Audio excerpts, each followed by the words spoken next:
At 6:42 p.m., 3 people swore they saw the same child.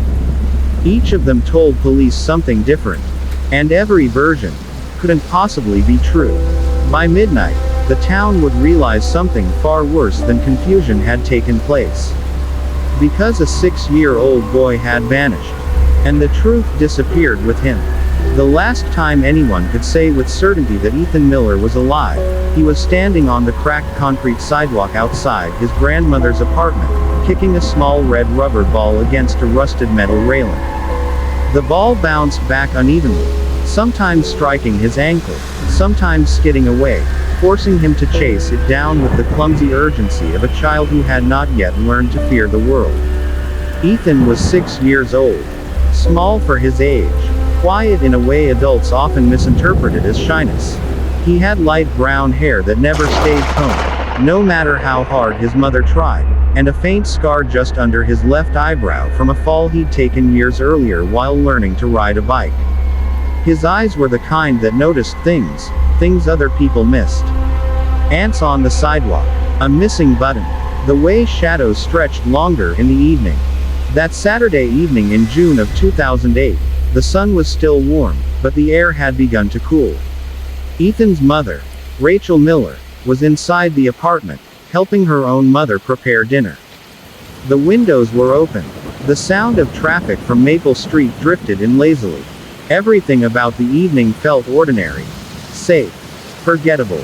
Rachel checked on Ethan every few minutes. He was right there. Always right there. Until he wasn't. At 6:55 p.m., Rachel stepped to the window and looked down. The red ball rested alone near the railing. Ethan was gone. At first, she didn't panic. Children wandered. They explored. They tested boundaries. She called his name once. Then again, louder. She stepped outside, scanning the small courtyard below. A few neighbors sat on stoops. A man walked a dog. No Ethan. Her heart began to pound. Not violently yet, but enough to be noticed. She walked down the stairs 2 at a time. Ethan. She called. No answer. By 7:03 p.m., Rachel was running. The police received the call at 7:11 p.m. A missing child. 6 years old. Last seen less than 20 minutes earlier. Officers arrived quickly. Too quickly, some would later say, as if the town already knew what kind of night it was about to become. They cordoned off the immediate area. They knocked on doors. They asked the same question over and over again. Did you see the boy? And that's when the problem began. Because people had seen Ethan. Just not in the same place. Not at the same time. And not doing the same thing. The first eyewitness was Mrs. Linda Carver, a 71-year-old woman who lived on the ground floor of the building. She told officers she'd seen Ethan walking toward Maple Street around 6:50 p.m., alone, bouncing his red ball. He smiled at me, she said. I remember that. He always smiled. She was certain of the time. Certain of the direction. The second eyewitness was Darren Holt, a college student who lived across the street. Darren said he saw a boy matching Ethan's description near the alley behind the grocery store at 7:05 p.m. The boy was crying, Darren said. Upset. Looking around like he was lost. He wasn't holding a ball, Darren added. The third eyewitness was Monica Reyes, a cashier at the corner pharmacy. She insisted she saw Ethan inside the store at 7:10 p.m., standing near the candy display. She remembered him because he was alone, and she'd been about to ask where his parent was before another customer distracted her. He had a red ball, Monica said. He dropped it. It rolled under the rack. 3 sightings. 3 locations. 3 different times. Police stood in the parking lot, radios crackling, trying to map the impossible. If Mrs. Carver was right, Ethan was headed away from home. If Darren was right, Ethan had doubled back and was distressed. If Monica was right, Ethan had made it inside a store minutes before the missing call was placed. They couldn't all be right. But what if none of them were wrong? Search teams were deployed as darkness crept in. Officers went door to door. Dogs were brought in. Volunteers gathered, flashlights in hand, calling Ethan's name into the growing night. Rachel sat on the curb, arms wrapped around herself, rocking back and forth. She replayed the last moments over and over again. The ball, the railing, the sound of traffic. She tried to remember if Ethan had said anything unusual earlier that day. He hadn't. He'd been excited about Sunday. About cartoons. About nothing at all. At 9:30 p.m., police reviewed nearby security cameras. One camera near the grocery store showed a child-shaped blur near the alley around 7:06 p.m., but the footage was grainy. Indistinct. Another camera inside the pharmacy malfunctioned that evening, recording only frozen frames every few minutes. There was no clear image of Ethan. At 10:12 p.m., a volunteer found the red rubber ball. It was wedged between two dumpsters behind the grocery store. The ball was scuffed, dirty, but unmistakably his. Rachel collapsed when she saw it. The discovery shifted the tone of the investigation. What had been urgent became desperate. What had been hopeful became something else entirely. Police began to question the witnesses again. Mrs. Carver grew confused the second time they spoke. The smile she'd been so sure of seemed less clear now. The time wavered. Was it 6:50? Or earlier? Maybe closer to 6:30. Darren stood by his statement. He was adamant the boy he'd seen was upset. Lost. Alone. Monica became quiet when detectives pressed her for details. She admitted she never actually spoke to the boy. She never heard his voice. She only assumed it was him. Assumptions began stacking on top of one another, forming a fragile tower of maybes. Rachel spent the night at the police station. She didn't sleep. She stared at the wall and listened to officers murmur just out of earshot. Every so often, someone would glance at her and then look away. By morning, the story had spread. A missing child. Conflicting witnesses. No clear trail. The town of Briarwood had never experienced anything like it. Search efforts expanded outward. Fields. Woods. Abandoned buildings. Ponds were drained. Trails were followed until they disappeared into nothing. Days passed. Then weeks. The witnesses became the focus. Internet forums dissected their statements. Armchair detectives accused them of lying. Of misremembering. Of hiding something. Mrs. Carver stopped leaving her apartment. Darren withdrew from classes. Monica quit her job. Each of them carried the same unbearable weight. The knowledge that they might have been the last person to see Ethan Miller alive. On the 20th day after Ethan vanished, a new tip came in. A woman claimed she'd seen a boy matching Ethan's description being led into a dark sedan near the edge of town the same evening he disappeared. Her time, 6:58 p.m. The car, different from anything previously reported. The timeline shattered again. Investigators tried to reconstruct the evening minute by minute, but the pieces refused to lock together. Every version contradicted another. Every certainty unraveled. Rachel kept Ethan's room exactly the same.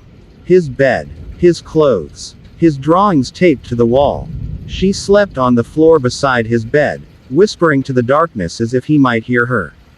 Months later, police quietly reclassified the case. Not a runaway. Not an accident. A suspected abduction. But no suspect was ever named. No arrest was made. Years passed. Eyewitnesses moved away. Memories faded. Details softened around the edges. But one thing never changed. 3 people saw a child that evening. They all believed it was Ethan. And none of their stories could exist together. Somewhere between those contradictions, a 6-year-old boy vanished. And to this day, no one can say where he went, or which version of that night, if any, was real. By the time autumn arrived in Briarwood, the town no longer spoke about Ethan Miller in the present tense. His name still surfaced. At grocery stores, in church halls, during late-night conversations, but it came wrapped in hesitation, as if saying it too confidently might summon something no one was prepared to face. Rachel felt the shift more than anyone. In the first weeks after Ethan vanished, Strangers had stopped her on the street to hug her, to cry with her, to promise prayers and support. By October, those same people avoided her eyes. Conversations fell silent when she entered a room. It wasn't cruelty. It was fear. Fear of the unbearable possibility that Ethan was no longer a missing child, but a mirror reflecting what could happen to anyone. Rachel refused to accept the quiet. She began keeping a notebook, filling its pages with timelines, names, and fragments of memory. Every witness statement, every inconsistency, every rumor she overheard. She read police reports until the words blurred together. She listened to recorded interviews late into the night, memorizing the voices of people who had seen her son when she hadn't. What disturbed her most wasn't what they said. It was how certain they sounded. Mrs. Carver still insisted she saw Ethan walking toward Maple Street. Darren remained convinced the boy he saw was frightened, lost, and alone. Monica never wavered in her belief that Ethan had been inside the pharmacy. Each of them spoke with a confidence that felt genuine, unshakable. Rachel began to wonder if the truth wasn't hiding in what they said, but in why they said it. She requested copies of the original interview recordings from the police. It took months, but eventually, she received them. She sat at her kitchen table, headphones pressed tight against her ears, replaying each statement again and again. Mrs. Carver's voice trembled, not with deception, but with fear of being wrong. Darren's tone carried guilt, the kind that grows when someone believes they should have acted. Monica's voice cracked when she spoke about the candy aisle, as if replaying that moment too often had worn something thin inside her. Rachel noticed something else. Each witness described Ethan wearing something different. Mrs. Carver remembered a blue hoodie. Darren recalled a gray t-shirt. Monica was certain he wore a red jacket. At first, Rachel dismissed it as human error. Trauma distorted memory. Everyone knew that. But then she noticed the timestamps. If Mrs. Carver saw Ethan at 6:50 p.m., he would have been wearing the blue hoodie Rachel remembered him putting on earlier.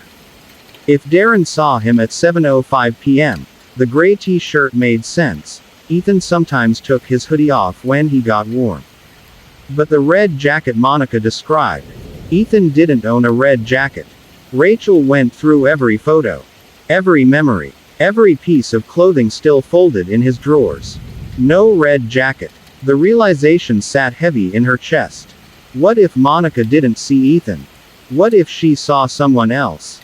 The police had considered that possibility early on, but without proof, it went nowhere. Rachel decided she needed to understand why Monica was so certain. She tracked her down nearly a year after Ethan disappeared.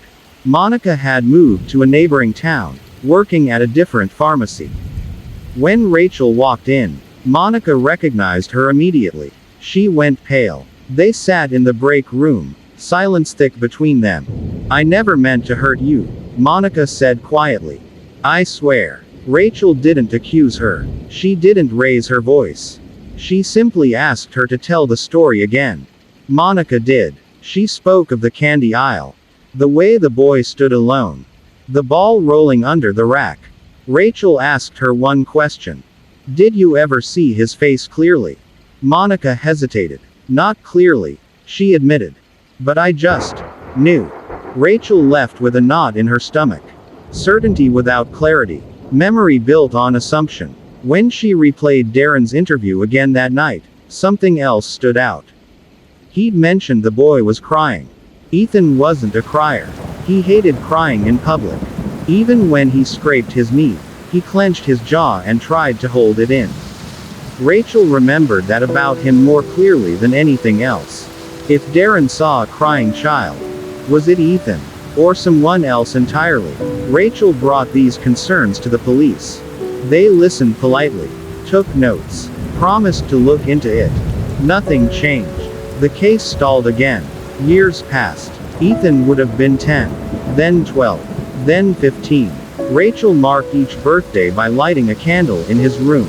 She never moved his bed, never donated his clothes, never erased him. The witnesses tried to move on. Mrs. Carver's memory deteriorated with age. Darren graduated and left town. Monica remarried and avoided interviews entirely. But something unexpected happened in the 5th year after Ethan disappeared. A man named Thomas Keene contacted the police. He'd been hesitant, he said, afraid to come forward. But guilt had finally won. Thomas claimed that on the evening Ethan vanished, he'd been driving through Briarwood when he noticed something strange near the grocery store alley. A man arguing with a child. The child was crying. The man bent down, speaking urgently, gripping the child's arm. Thomas said he didn't stop because he assumed it was a father disciplining his son. The time, just after 7 p.m. The police asked why he hadn't come forward earlier. Thomas couldn't meet their eyes. I convinced myself it wasn't my business, he said. Rachel felt something break when she heard the recording. For the first time, the conflicting eyewitness accounts began to overlap, not contradict. Mrs. Carver saw Ethan walking away. Darren saw a crying child near the alley. Thomas saw a man with a crying child near the same location. What if Ethan wasn't alone? What if someone intercepted him between the apartment and Maple Street? What if Monica's sighting wasn't wrong, but displaced? Investigators reopened the timeline. They theorized that Ethan left the apartment after the phone call, walked toward Maple Street, encountered someone he knew, or someone who seemed safe, and was led toward the alley. The red ball fell behind the dumpsters during a struggle. The pharmacy sighting, possibly another child, mistaken for Ethan amid rising panic. But one question remained. The phone call. The prepaid phone had never been traced. Until now. A cold case detective discovered that prepaid phones activated around the same time had been sold at a gas station 15 miles away. Security footage from that station had been archived, not erased. They found a man purchasing 2 prepaid phones. His face was partially obscured. But his build, his posture. Thomas Keene identified him. It was the same man he'd seen with the child. The man was eventually identified as Caleb Rowe, a former resident of Briarwood who'd moved away shortly after Ethan vanished. He had no prior convictions. No record tying him to the Millers. But he had one detail investigators couldn't ignore. His sister lived in the same apartment building as Ethan's grandmother. Caleb had visited frequently. He knew the layout. He knew the routines. He knew when children played outside. When police located him, he denied everything. He admitted buying the phones but claimed they were for work. He denied knowing Ethan. Denied being in Briarwood that evening. But his phone records told a different story. One of the prepaid phones had been used to call Ethan. The other had been destroyed. There still wasn't enough for an arrest. No body. No confession. No physical evidence. Caleb Rowe disappeared shortly after questioning. Rachel never got answers. Only fragments. The witnesses hadn't been lying. They had been seeing different moments of the same unfolding horror. Mrs. Carver saw Ethan before he was intercepted. Darren saw him after he realized something was wrong. Monica saw another child entirely, but her certainty helped confuse the timeline long enough for someone to vanish. Memory didn't fail that night. It fractured. And somewhere between those fractures, a child was taken. Ethan Miller was never found. His case remains open. And in Briarwood, when parents hear their phones ring late at night, they still feel a chill they can't explain. Because sometimes, the most terrifying truth isn't that no one saw what happened. It's that too many people did. If this story disturbed you, you're not alone. Cases like Ethan Miller's stay unsolved because details fade and silence settles in. Subscribe for more real unsolved cases, cold files, and true crime stories that refuse to be forgotten. Leave a comment with your thoughts or theories. Sometimes the smallest detail sparks the biggest breakthrough.